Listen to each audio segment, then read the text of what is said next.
বাংলাদেশের পুরো রাষ্ট্র কাঠামোর মধ্যে এমনভাবে আইন কানুন ইত্যাদি করা হয়, কিন্তু কোনো আইন কানুনের কার্যকারিতা নাই। সেইটার জন্যই জুলাই অভ্যুত্থান হয়েছে। আমরা কি আগামী দিনে এর বদলটা দেখতে পাবো? চ্যালেঞ্জ রাজনৈতিক দলগুলোর সামনে। আমাদের একটুই প্রত্যাশা যে নতুন প্রজন্ম কথা কাজে মিল দেখতে চায়, একটা সত্যিকার পরিবর্তন দেখতে চায়। যদি সেইটা একটা রাজনৈতিক শক্তি হয়ে ওঠে, তাহলে সবকিছু RICL TMX, যুগের পর যুগ স্থাপনা থাকে মজবুত।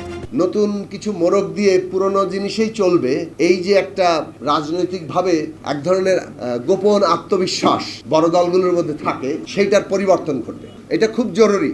এই ক্ষেত্রে আমরা কার সাথে ঐক্য আছে, কার সাথে একসাথে হাঁটছি, যুগপথ করেছি, এইভাবে আমরা কোনো এটাতে বলার ক্ষেত্রে সংকোচ বোধ করবো না। জবাবদিহি করতে হবে। যারা ক্ষমতায় যাবে, যারা বড় পার্টি, যারা গভর্নমেন্ট ইন ওয়েটিং, তাদের জবাবদিহি করতে হবে যে আগামী দিনে পরিবেশ, এই ছাড়পত্র কি টাকার বিনিময়ে হবে নাকি এখানে সত্যিকার অর্থে পরিবর্তন হবে। ওই শিল্প মালিকেরা তো কমপ্লায়েন্স জানতো না, জান না। রানা প্লাজার পরে যখন আপনার বিদেশিরা চাপ দিল যে এখন অ্যাকর্ড অ্যালায়েন্স করে আপনার এই জিনিস লাগবে, সবাই করে নিয়েছে না। ওই সার্টিফিকেটের বাইরে কেউ কি এক্সপোর্ট করতে পারছে? এমনকি আপনি সাব কন্ট্রাক্ট করলে ওরা অনেক সময় খোঁজ রাখে ওই সাব কন্ট্রাক্টওয়ালারও কমপ্লায়েন্স আছে কিনা। তো সেই জায়গাতে বিদেশিরা বললে আপনি করবেন, আর নিজের সন্তানদেরকে হত্যা করতে থাকবেন ধীরে ধীরে। এটা তো শেখ হাসিনাগিরি, সরাসরি গুলি করছে, আর এখন বাকিটা হচ্ছে অন্যরা আইনগতভাবে করবেন, 2 নম্বরই করে করবেন, পয়সা খেয়ে করবেন। তো সেই জায়গার বিষয়ে একটা বড় আকারের পরিবর্তন করতে হবে।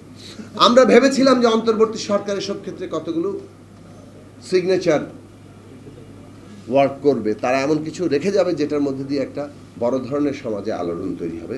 এটা ঠিকই যে আমরা এখন পর্যন্ত দেখতে পাইনি, দেখতে পাইলে ভালো হতো, হয়তো হচ্ছে, সেটা আমাদেরকে আরও আপনারা দেখিয়ে দেবেন।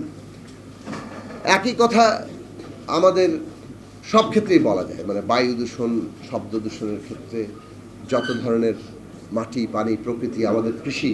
এখন কৃষি যদি আমরা উৎপাদন পুরো ব্যবস্থাটাকেই তৈরি করি এমনভাবে যেটা নিজেই হচ্ছে প্রকৃতির সাথে সাংঘর্ষিক, তাহলে এইটা সাস্টেইনেবল না, মাটির জন্যও না, উৎপাদনের ক্ষেত্রেও না। সাময়িকভাবে যদি সেটা কিছুটা ফসল বৃদ্ধি করেও, ফলে আমাদেরকে ওটা ভাবতে হবে যে কীভাবে প্রকৃতি উপযোগী কৃষি আমাদের সকলের খাদ্য নিরাপত্তা নিশ্চিত করতে পারে। এবং এই ক্ষেত্রে হয়তো ব্যবসার সাথে, মুনাফার সাথে কিছু ধাক্কাধাক্কি হবে, কিন্তু ওই ডিসিশনটা এই ধরনের, যেটা উনি বললেন যে আমাদের কতগুলো জাতীয় কমন মিনিমাম নীতিতে চার্টারে আসতে হবে, এই চার্টারটা যদি না আমরা তৈরি করতে পারি, তাহলে আমরা আসলে বর্তমান ভবিষ্যতের জন্য ধ্বংসযজ্ঞ রচনা করে দেওয়া উচিত।